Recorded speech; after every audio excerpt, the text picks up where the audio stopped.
Chapter 1. On our third anniversary, I planned to propose to Carolina. Who would have thought that before I could kneel down as her rightful boyfriend, Carolina's first love, Mike, would beat me to it. Kneeling in front of her and saying words of proposal, Carolina looked shyly at Mike kneeling before her, her eyes full of joy. The crowd cheered and jeered as if I were the third wheel. I sneered and clapped, casually throwing the bouquet on the ground. Since it's like this, I can only wish you both an everlasting love and a life together until old age. Carolina's smile froze, and she hurried to explain. Mike has a scene recently where he has to propose, and I was just helping him practice. I curled my lips and scoffed. So you used the venue I painstakingly prepared, right? Before Carolina could speak, I took the ring out of my bag and tossed it in front of Mike. Did you prepare a ring? If not, why don't you use mine? Everything today was meticulously planned by me. I had invited a large number of people over just to witness my moment of happiness with Carolina, but it turned out to be a big joke for everyone else. Carolina was stunned when she saw the ring box I threw. Mike looked at me with an innocent face. Ale, I didn't know you were planning to. I cut him off irritably. Are you blind? Couldn't you see it? Everyone here knew, except you. Unexpectedly, my words seemed to trigger something in Carolina. Alex, can't you speak nicely? Do you have to be so sarcastic? In an instant, the whole room went quiet. Everyone's eyes darted back and forth between Carolina and me. I guess they didn't understand why Carolina was so protective of Mike. It wasn't just them. I didn't understand either. Ever since Mike returned to the country, my relationship with Carolina had changed. All her attention shifted to Mike. Every time we fought about it, she would say it was because she was Mike's assistant. I used to console myself with that, but now I know it was all an excuse. Seeing I wasn't speaking, Carolina dragged Mike towards the door. From start to finish, she never thought about picking up that ring box. She stopped and gave me a fierce glare as she passed me. You should think carefully. Did you go too far today?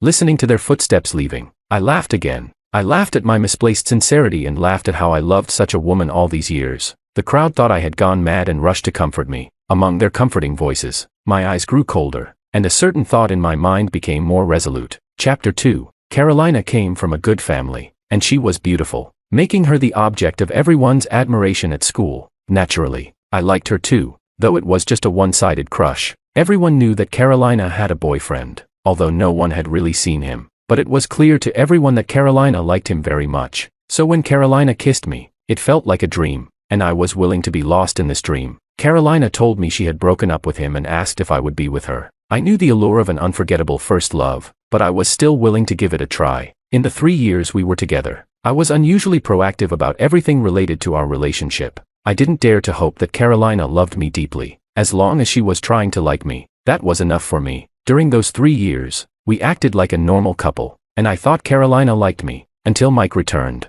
Everything changed. I had always thought Carolina was the passive one in our relationship, but Mike proved me wrong. Between them, Carolina was the one taking the initiative. Mike received all the treatment I never got. To say I wasn't jealous would be a lie, but Carolina was still my girlfriend, so I stubbornly believed she still liked me. When Carolina stayed over at Mike's place for the first time, I consoled myself with the excuse that she was just helping him. But as the visits became more frequent and their relationship grew closer, I could no longer fool myself. Whenever I brought it up, Carolina would get very angry, and we would end up arguing. But I would always beg for her forgiveness the next day because I loved her more. Perhaps Carolina knew I would always ask for her forgiveness. After all, those who are favored are often fearless. Until today, during the proposal, I saw the anticipation and excitement in Carolina's eyes, and I finally understood. Carolina, she might never have loved me. She might never have thought about a future with me. Chapter 3. In the end, I sent off all our friends one by one. I started cleaning up the carefully arranged proposal scene. I picked up the disregarded ring box from the floor, opening it. Inside was the ring I had meticulously designed. But Carolina would never understand the thoughtfulness behind this ring because she didn't love me. Just like today, apart from that brief moment of surprise, she didn't spare a single glance at the ring. There was a photo wall in the room, but there were very few pictures of Carolina and me together. I thought she didn't like taking photos, but after adding Mike as a friend, I realized it wasn't that Carolina didn't like taking photos. She just didn't like taking them with me. She was willing to take many photos with Mike. She was willing to enter the kitchen she hated most for Mike. She would travel far to buy Mike's favorite buns just because he said he wanted some. She would stay by Mike's bedside all night when he was sick. She would comfort Mike when he was feeling down. And me, her so-called boyfriend, had nothing. I could only lick my wounds alone. I tried to resist all this, but all I got was Carolina's cold stares and impatient tone. After tidying up the room, I noticed the wetness on my face. I reached out to wipe it and realized I was already in tears. At that moment, my phone beeped. It was Mike's Weibo update. Because of Carolina, I had paid special attention to Mike's Weibo. There were no photos, just a caption. Felt wrong today, but thankfully I have my little cat to comfort me. Instantly, I felt a sharp pain in my heart, and my breath caught. No one understood better than me who this little cat referred to. I closed my eyes and could almost imagine Carolina curled up in Mike's arms at this moment. Chapter 4. When I got home, I looked around at everything familiar and felt a stabbing pain in my chest. This home, from beginning to end, had only been arranged by me. Thinking back, Carolina probably never thought about having a future with me. I walked back to my room like a zombie and lay on the bed, but my gaze unintentionally landed on the camera in the corner. I once dreamed of being a photographer, capturing the landscapes I wanted to see. In school, everyone said I had a free-spirited vibe. I had often imagined being a photographer with no fixed abode but a full heart, but I put down my camera for Carolina and chose to settle here. At that time, I thought Carolina was the most beautiful scenery I could ever see. I got up and gently wiped the dust off the camera, and my mind unconsciously flashed to the words I had once said. I quickly turned on my computer and found the scientific expedition team I had been following. Sure enough, they still had a job posting for a photographer on their public account. I pondered for a long time before finally submitting my application. Even when I fell into a deep sleep on the bed, Carolina still hadn't come home. The next day, just as I got out of the bathroom, I heard the sound of the lock turning, but unlike before, I didn't go to the door to greet Carolina. Instead, I walked to the living room and turned on my computer. As soon as I opened my eyes this morning, I received news that I had passed the initial screening. Now they needed some of my previous work, so I needed to pick out some good photos to send over. I focused on the computer and didn't notice Carolina's gaze on me. It wasn't until Carolina walked up to me that I looked up at her, but I only glanced at her before continuing with what I was doing. Carolina's face instantly turned cold. Alex. I didn't stop what I was doing and asked impatiently, "What's wrong?" Carolina had never been treated with such a tone before. "Alex, what are you doing? Are you still mad about yesterday?" I'm not mad. I'm just working. Yesterday, it was you who spoke rudely first. It's already good that Mike didn't ask for an apology. You shouldn't. I frowned and looked at Carolina. I said I wasn't mad. Carolina's words were stuck in her throat by my response. Seeing the "sent successfully" message on the computer, I stood up. "Since you're not mad, I'll forgive you. From now on, I didn't care what Carolina was saying and walked past her. Just as I reached the door, Carolina's voice sounded behind me. "Alex, what are you doing? What do you want?" I looked at her in confusion. "What do you mean?" "I'm just going to my room to get my camera." After speaking, I didn't wait for Carolina to respond and went into the room. When I came out with the camera, Carolina was already gone. Chapter 5. In the following days, I was busy outside taking photos. I thought after what happened last time, Carolina wouldn't come looking for me for a while. But I was wrong. When I got to the door, I heard voices from inside. I frowned because it sounded like more than one person. I opened the door and saw Mike sitting on the sofa. My eyes darkened, and I saw Carolina busy in the kitchen. Carolina brought the cut fruit to Mike and said to me, "Mike will be staying here for a while. Also, please tidy up the room and make it available for him." I clenched the keys in my hand, feeling a chill in my heart, but I just smiled slightly. "Sure, I'll tidy it up in a bit." Carolina looked surprised for a moment. "Fine. If you can tidy it up now, that would be best." I didn't look at them again and went to my room. Soon after, the doorbell rang, and Carolina went to answer it. It was the delivery person, and Carolina happily took the food. She brought it to Mike, but then she noticed there were only 2 dishes and a bowl of rice. She looked at me unhappily. "Why is there so little food? And it's potatoes which Mike doesn't like." I sneered, walked over, and picked up the food, "Because this is my meal, not yours." Both of their expressions froze. I pretended not to see and started eating my food. What did it matter to me if Mike didn't like potatoes?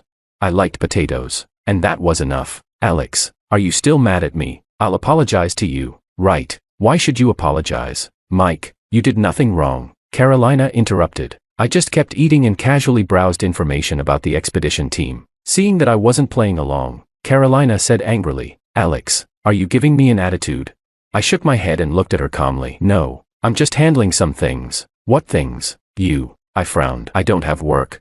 I even disdainfully curled my lips and looked at her impatiently. I took my food to the dining room, and Carolina's face turned pale and then red from my words. Chapter 6. Soon, I received the news that I had passed the final review by the expedition team, and they notified me to undergo a medical examination. When I arrived at the hospital, I unexpectedly ran into Carolina and Mike. They were heading towards the obstetrics department. I followed them and saw them pick up a stack of reports from the self-service payment machine. Mike's palm gently touched Carolina's belly as he held her close. They didn't notice the report that fell from their hands. I carefully bent down to pick it up. It was a pregnancy test and a paternity test report. The mother's column had Carolina's name and ID. The father's column read, Mike. At that moment, I felt all the blood in my body freeze. I walked out of the hospital like a zombie. They already had a child.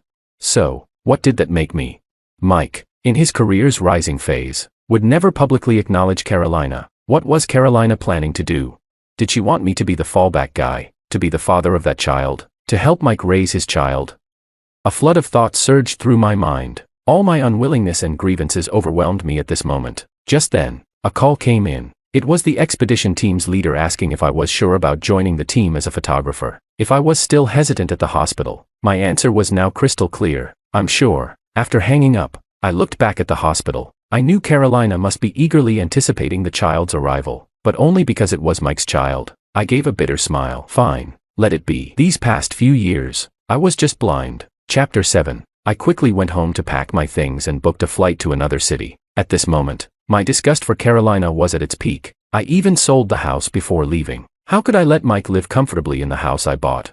Back then, I had gritted my teeth to buy this big house so that Carolina could live a better life with me. To buy this house, I didn't know how many drinks I had to take or how many sleepless nights I had to endure, but I believed I was happy because I thought I was fighting for a beautiful future with Carolina. Later, I realized I was wrong. Carolina didn't care about any of it, even if it were hard times. As long as it was with Mike, she would be willing. Thinking about this, I shook my head, trying to stop thinking about Carolina. I turned off my phone and boarded the plane. As soon as I got off the plane, I saw messages from Carolina. You sold the house. Are you crazy? Alex, where are you? Answer the phone. You're not answering my calls. What do you want? Alex, you will regret this.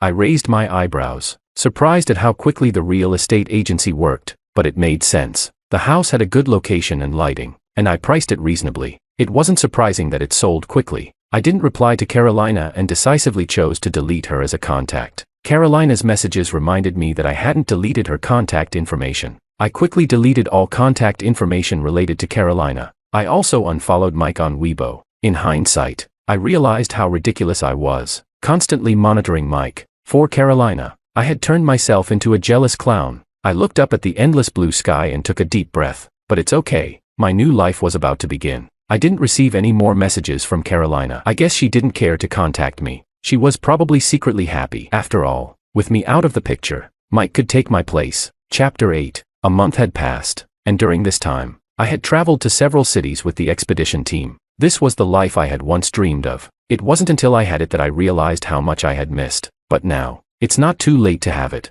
That day, we finished a task at dawn. The team leader said we would have a few days off. I thought about how my place was just in the neighboring city, so I booked a flight home. As soon as I got to the doorstep, I was completely stunned. After adjusting my emotions, I just wanted to pretend I didn't see the person in front of me. But as soon as I took a few steps, Carolina stood in my way. Looking at Carolina blocking my path, an inexplicable impatience surged in my heart. I pulled out an expensive cigarette from my pocket and started smoking. The nicotine helped me resist the urge to leave. Why haven't you replied to my messages all this time? Carolina's words broke the silence between us. I looked up at the woman in front of me again. She had lost weight, and her face showed signs of weariness and exhaustion. I rarely saw her look so haggard. Most of the time, she had the appearance of a spoiled princess, always looking at me with a slightly disdainful gaze. But now, her eyes were red-rimmed, and she was trying hard to hold back her tears while looking straight at me. I looked away, unwilling to look at her any longer. Surrounded by smoke, I pulled the corners of my mouth. We broke up. Carolina. Carolina's face turned pale instantly. You never told me. I sneered. Can I say it now? I don't agree. I don't agree to break up. I frowned. Carolina, what's the point? You don't love me. Isn't breaking up what you want? Her expression froze. Then she looked at me in panic. Are you talking about Mike? I told you there's nothing between us. Why don't you believe me? I coldly watched Carolina's clumsy performance in front of me. Even now, she's still pretending. I really admire Carolina's acting skills. I said coldly. You should go be an actress. Seeing her open her mouth to explain something, I suddenly lost the desire to continue the conversation. Do you have any other business, Miss Carolina? If not, I'm leaving. With that, I bypassed her and tried to leave, but Carolina reached out and grabbed my sleeve. Am I bothering you? Do you not have time tonight? Then maybe next time. I didn't want to have any more interactions with Carolina, so I interrupted her directly. I am indeed busy tonight. After all, someone is waiting for me at home. After speaking, I glanced at Carolina with dissatisfaction. She had never been treated like this by me before, and she understood the underlying meaning of my words, turning even paler. And there won't be a next time. I don't like my life being disturbed by people I dislike. If you don't leave, fine, then I will. With that, I pulled my hand free and left straight away. A strange emotion surged in my heart. It was like something you had wanted for a long time was finally yours. But unfortunately, you no longer needed it. Chapter 9. That night, I didn't go home to sleep. I saw that Carolina didn't seem to plan on leaving, as if she was determined to wait at my doorstep. So, I spent the night drinking at a bar and then slept at a nearby hotel. I thought that after I said what I did, Carolina would leave once she saw me walk away. But when I returned home, I saw her squatting there. She was squatting with her eyes closed, seemingly resting. She was even wearing high heels. I ignored Carolina and went to open the door. "You're back." The sound of the key turning woke Carolina up, and she stood up unsteadily. I didn't look at her and walked straight inside to pour myself a glass of water. The alcohol from last night made my stomach uncomfortable. From the doorway, Carolina's voice came. "Did you drink last night? You smell strongly of alcohol. You have a stomach condition. You shouldn't drink too much." "So, you know I have a stomach condition." My sarcastic words cut her off, and she suddenly fell silent, looking at me with those same eyes, as if I were the one at fault, as if I were the one who trampled on others' sincerity, used others, and finally cheated. I closed my eyes, feeling a wave of exhaustion. "Carolina, why are you here? We're done. You can go live your happy life with Mike now." Saying this, I went to close the door, but Carolina held it open. I looked down at her, my eyes full of impatience and indifference. She seemed hurt by my gaze, looked away, and murmured, "Alex, can we talk?" I suddenly laughed. "Why should I talk just because you want to? Do you really think I'm a dog, coming and going at your command?" I stepped back, looking at her with a smile that didn't reach my eyes. "What? Mike doesn't want to go public with you, so you're coming back to me, the simp?" Carolina's face turned deathly pale for a moment, but I pretended not to notice and continued speaking. "Want to talk? Sure. Bring back the engagement ring I prepared for you, and we'll talk." Carolina's expression went blank for a moment. Of course, she must have forgotten about the ring. Without waiting for her response, I closed the door. After a while, I heard Carolina's muffled voice from outside. "Wait for me, Alex." Listening to the sound of her high heels gradually fading away, I finally couldn't hold myself up and slumped to the floor. Chapter 10. I thought Carolina wouldn't come back for a long time. After all, how could she find that ring? I had given it away casually, but reality hit me hard again. Looking at the ring in my hand, I couldn't understand how Carolina found it. I thought it might be a replica, but the letters I had carefully engraved inside the band were there. Even the material and texture were exactly the same as the original. I knew Carolina had indeed found the original ring. I sighed. I had said it, so I couldn't go back on my word. "It's rare that you could find this ring." My reaction seemed to surprise Carolina. She started to explain again. "There really was nothing between Mike and me. We've been over for a long time." I gave a cold laugh. "Are you sure?" "Alex, listen to me." Seeing Carolina's flustered expression and her mouth opening to explain, my mind flashed back to what I saw at the hospital. "Alex, can you give me another chance? I can explain everything." I laughed humorlessly. "You can explain, lie to me, but what about the child in your belly?" As a man, it's hard not to mind being cheated on. Mike's existence would always be a thorn in my heart, especially now, with Carolina carrying someone else's child. Carolina's eyes widened slightly. "You? How do I know?" "Right, Carolina. I saw it with my own eyes." "Alex, listen to me." Seeing Carolina reach out to grab my hand, anger surged within me. "Don't touch me." She stumbled back a few steps. Carolina, what right do you have to ask for my forgiveness? You're carrying another man's child. Why should I forgive you? Chapter 11. Looking at Carolina's pained expression, I couldn't help but feel a flicker of satisfaction. But this satisfaction was mixed with other emotions swirling inside me. I turned my eyes away, afraid that if I looked at Carolina, I might soften. "Enough. Go back. Don't come looking for me anymore. I have things to do." I turned and walked towards the kitchen, planning to prepare lunch. Carolina's tearful voice sounded behind me. "Alex, didn't you say that if I found the ring, you'd consider talking to me? Haven't we talked enough? Besides, now you're the one begging me. I get to decide how this goes, don't I?" I turned and looked coldly at Carolina. "Carolina, this is what it's like to be a simp." "Oh, I forgot. I was the one simping for you." I smirked. "Go back, Carolina. You're just not used to being without your caretaker. Or maybe you just need someone to clean up your mess." "No, it's not like that." Seeing Carolina's tear-streaked face, A wave of irritation surged within me. I grabbed her hand and dragged her to the door, closing it quickly before she could react. Soon after, I heard Carolina's sobs outside the door. "If you keep crying at my door, I don't mind calling the police to report a disturbance." Carolina cried for a while longer but eventually left. Chapter 12. But this time, I seemed to have underestimated Carolina's determination, because I saw her again at my doorstep. I didn't want to entangle with her any further and stepped past her towards the elevator. "Alex, I was wrong. I really was. Please forgive me. I'm begging you." Hearing Carolina's pleading tone, my steps faltered for a moment. From behind, her tearful voice continued. "The child was just an accident. I didn't mean for it to happen. If you don't like it, I can abort." "No. What if you abort and then blame me for it?" "I won't, Alex."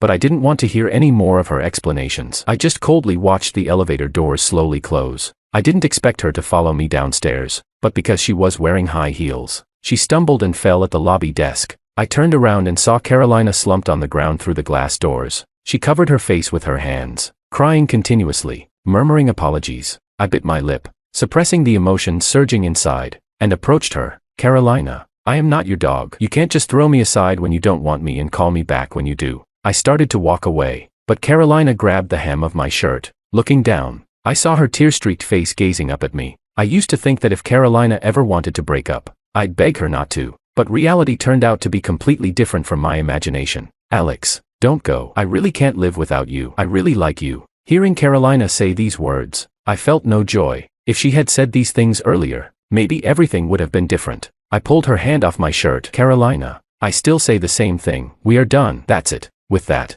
I stood up and quickly walked away. It wasn't until I could no longer hear her crying that I allowed myself to fully release my emotions. Saying I wasn't sad or heartbroken would be a lie. After all, I had truly loved Carolina for so many years. But how could I trust Carolina?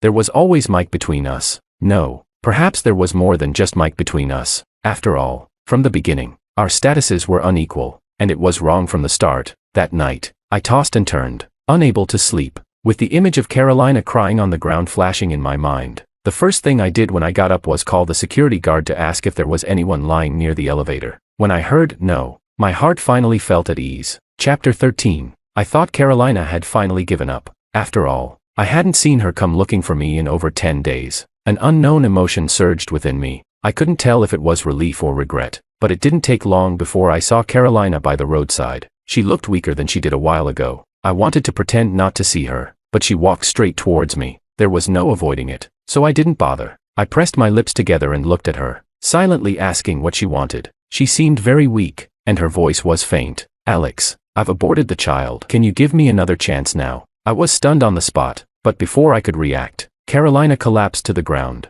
I quickly picked her up and rushed her to the hospital. After paying all the fees, I looked at Carolina lying weakly in the hospital bed, and I suddenly felt very tired. But I was still very clear that I could not soften. In fact, during these past days, I finally realized that my life could go on without Carolina. In fact, without Carolina, I could live better, happier. I enjoyed my current life very much and didn't want to go back to the past, so I couldn't soften towards Carolina. I was very clear that I no longer loved Carolina as I did before. I think I had finally let go of Carolina. I placed the prescribed medicine on the bedside table and was about to leave, but suddenly, something grabbed my hand. Looking down, I saw that Carolina had woken up at some point and was holding onto my hand. Unwilling to let go, I sighed. "Carolina, we can't go back to how things were. Why are you doing this?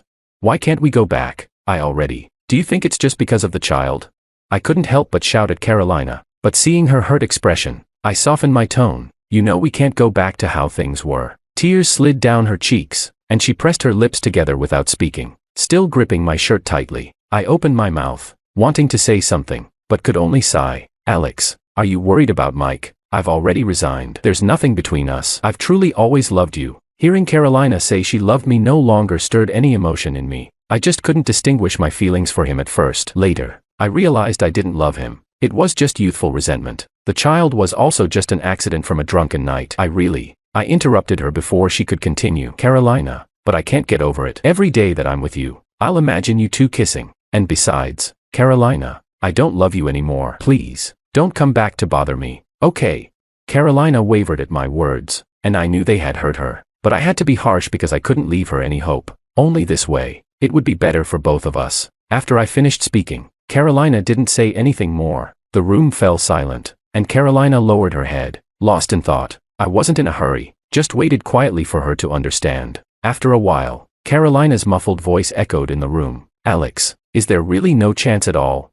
My gaze fell on the bustling street outside, the noise outside forming a sharp contrast with the silence in the room. Scenes from the past few years flashed through my mind. I smiled. Yes, the night I proposed, my love for you began to fade. I felt the hands holding mine tighten, followed by something wet falling on my hand. I knew Carolina was crying again. It was rare. Before, she rarely showed too much emotion for me. Now, almost every time she saw me, she cried. I felt the grip on my hand gradually weaken. I knew Carolina had given up. The medicine is on the table. Remember to take it. With that, I turned and left the room. As the door closed, Carolina's tearful "I'm sorry" reached my ears once more. The hallway was bathed in sunlight, covering me. I looked at the closed door, and a complex emotion surged within me. Behind that door were my 3 years of youth, the love I had given with all my might. But perhaps life would always have regrets, so I didn't need to be trapped in the past. Now, I should embrace the future that belonged only to me with all my strength. Chapter 14. After that, Carolina never bothered me again. The focus of the expedition team gradually shifted overseas. I spent less and less time in the country. The next time I saw Carolina was at my wedding. I was greeting guests at the entrance when someone brought over a pair of wristwatches. There was also a note with handwriting I knew all too well. It was Carolina's handwriting. In 10 miles of spring breeze, I congratulate you on this auspicious day. May you have peace, joy, and fulfillment of your wishes. I looked up and caught a glimpse of a white figure leaving. It looked as if she were fleeing in haste. I smiled and put the note back in its place. Perhaps this was the best ending for Carolina and me.